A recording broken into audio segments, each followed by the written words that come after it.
Сәлем, бүгінгі біздің тақырыбымыз қалау рай. Қалау рай іс-қимылды орындаушының қалауын, тілегін, ниетін білдіреді. Қалау райдың бірінші жасалу жолы негізгі етістікке Г, Г, Қ, К қосымша жалғанады және де кел қосымша етістігі жалғанады. Мысалы, менің барғым келеді, сенің көргің келеді, сіздің оқығыңыз келеді, оның ойнағысы келеді. Екінші жасалу жолы негізгі етістікке са, се қосымша жалғанады және игі еді қосымша етістік жалғанады.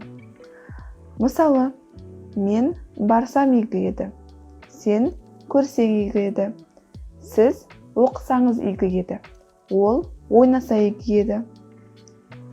Үшінші жасалу жолы негізгі етістікке ғай, гей, қай, кей қосымша жалғанады.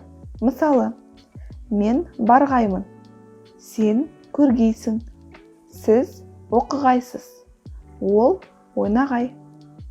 Осымен сабағымыз аяқталды. Сау бол.